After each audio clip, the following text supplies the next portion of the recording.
बहुत पुरानी बात है। एक जंगल में एक मौका परस्त और धूर्त सियार रहता था। उसी जंगल में रहने वाले एक ऊंट से उसकी मित्रता थी। वो रोज नदी किनारे मिलते और ढेर सारी बातें किया करते थे। दोनों दोस्त घंटों नदी के पास बैठकर अपना सुख दुख बांटते थे। कहो मित्र, कैसे हो? अभी तो अच्छा हूँ, पर तुम बताओ कि तुम कैसे हो? मैं भी ठीक हूँ मित्र। बातों ही बातों में समय कैसे कट जाता उन्हें पता ही नहीं चलता। सियार अपनी प्रवृत्ति के अनुसार चालाक और धूर्त था, लेकिन ऊंट सीधा सादा और समझदार था। यूं ही दिन गुजर रहे थे। एक दिन सियार को एक कौवे ने बताया, अरे सियार, क्या तुम जानते हो कि नदी पार स्थित खेत में लगे तरबूज पक चुके हैं? अच्छा, सच में? मीठे रसदार तरबूज के बारे में सोचकर ही उसके मुंह में पानी आ गया और वह नदी पार कर जाने की तरकीब सोचने लगा। लेकिन उसके लिए नदी पार कर पाना संभव नहीं था। कितनी बड़ी नदी है, मैं कैसे नदी पार करूँगा? मुझे तो तैरना भी नहीं आता। लेकिन तरबूज खाना भी तो जरूरी है। वह तरबूजों का लालच अपने मन से निकाल नहीं पा रहा था। अंत में उसे अपने मित्र ऊंट की याद आई। अरे याद आया, मेरा दोस्त ऊंट भी तो है। चलकर मैं उससे सहायता मांगता हूँ। और वह तुरंत उससे मिलने चल पड़ा। जब वह ऊंट के पास पहुँचा तो उसका स्वागत करते हुए ऊंट बोला, आओ मित्र आओ, कहो आज दोपहर को ही कैसे आ गए? हम तो शाम को नदी किनारे मिलने वाले थे। मित्र, मैं तुम्हें नदी पार के खेत में लगे तरबूज के बारे में बताने आया हूँ। क्या बताने आए हो? मुझे पता लगा है कि वहाँ के सारे तरबूज पक गए हैं। अच्छा? और मैं जानता हूँ कि तुझे तरबूज काफी पसंद है। हाँ हाँ, बहुत पसंद है। ऐसे मीठे तरबूज खाकर तुम जरूर खुश होगे, और तुम्हारी खुशी में ही मेरी खुशी है। पता चलने पर मैं कैसे तुम्हें बताने नहीं आता, बस इसीलिए दौड़ा चलाया। ऊंट को भी तरबूज का स्वाद पसंद था। वह बोला, धन्यवाद मित्र, मुझे बताने के लिए। मैं अभी वहाँ जाने की तैयारी करता हूँ।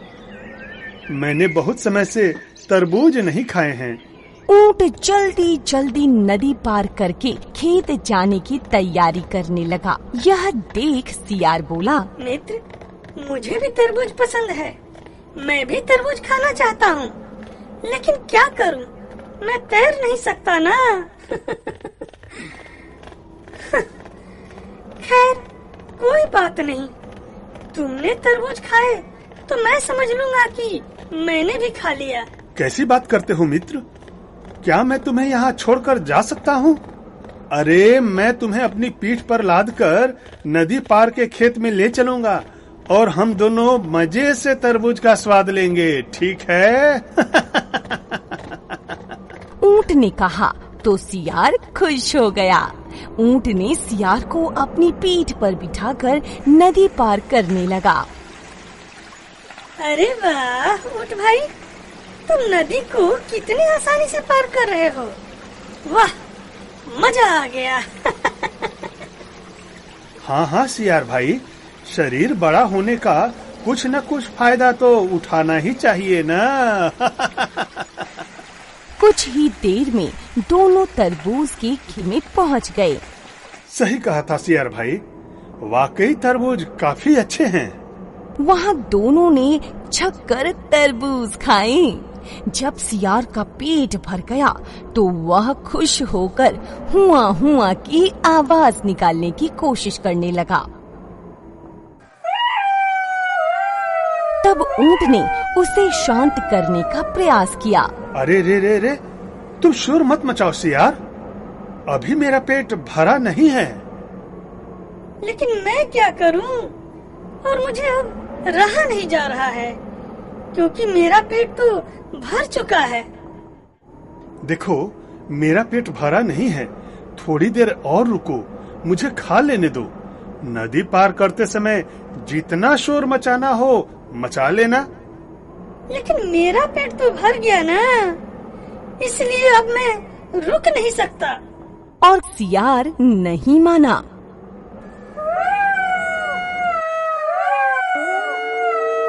सियार की आवाज खेत के कुछ दूरी पर रहने वाले किसान के कानों में पड़ गई।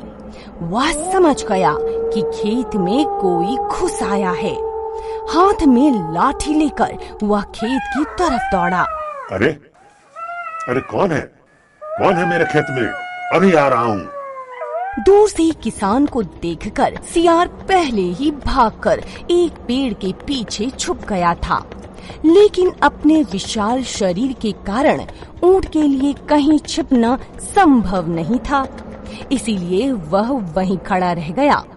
अपने खेत में ऊंट को देखकर किसान आग बबूला हो गया। अरे इस ऊंट ने तो मेरा सारा खेत बर्बाद कर दिया, अभी बताता हूँ इसे। और किसान ने लाठी से पीटना शुरू कर दिया और पीटते पीटते खेत से बाहर खदेड़ दिया। अब कभी मेरे खेत में आने का साहस मत करना शैतान। ऐसी जबरदस्त धुनाई के बाद बेचारा ऊंट दर्द से कराहते हुए खेत के बाहर खड़ा था। मामला शांत होने पर पेड़ के पीछे छुपा सियार चुपके से खेत से निकलकर उसके पास आ गया। सियार को देखकर ऊंट ने गुस्से में पूछा, अरे सियार, जब तुमने तरबूज खा लिया तो इतना ज्यादा शोर मचाने की क्या जरूरत थी? तुम्हारे चिल्लाने की आवाज सुनकर ही वह किसान मेरे पास आ गया और मेरी पिटाई करने लगा, और ये सब सिर्फ तुम्हारे कारण ही हुआ। तब सियार ने कहा, ऊंट भैया, माफ कर दो, मेरी वजह से तुम्हें मार पड़ गई। अरे जब मैं तरबूज खा रहा था तो मेरा पेट पहले भर गया था यार, और जब मेरा पेट भर जाता है तो जब तक मैं हुआ की आवाज ना निकालूं मेरा खाना ही नहीं पचता। लेकिन मेरा पेट तो भरा नहीं था ना, और तुम अपने भोजन पचाने की चिंता करने लगे। क्या तुम्हें मेरी दोस्ती का जरा भी ख्याल नहीं आया?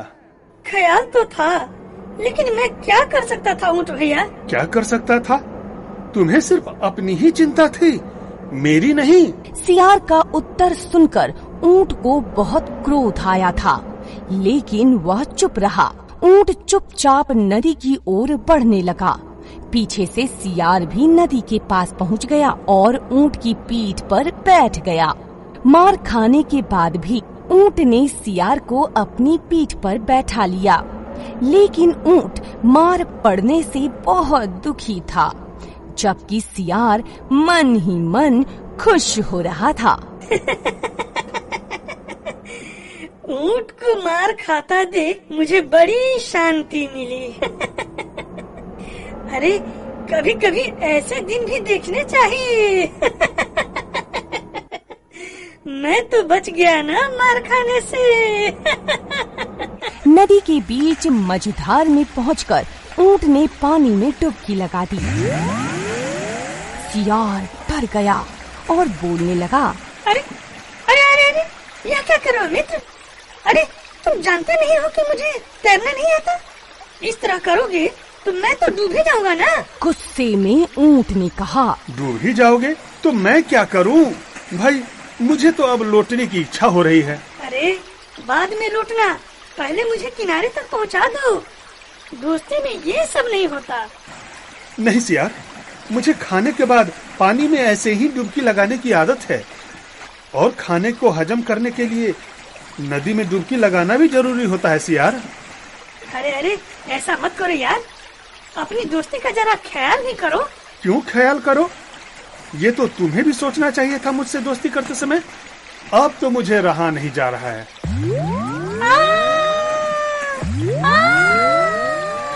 अब सियार को समझ आ गया कि ऊंट उसके किए का बदला ले रहा है, लेकिन अब बहुत देर हो चुकी थी, क्योंकि ऊंट पहले भी सियार से कई बार धोखा खा चुका था।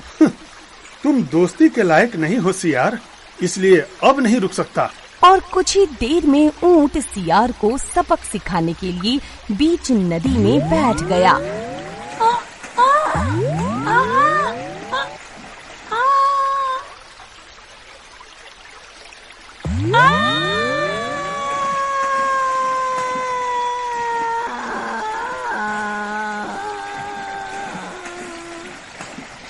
सियार को तैरना नहीं आता था, इसीलिए सियार नदी में डूब गया और बह गया। फिर ऊंट ने बहुत आसानी से नदी को पार कर लिया। आज ऊंट ने सियार को उसके करने की सजा दे दी थी।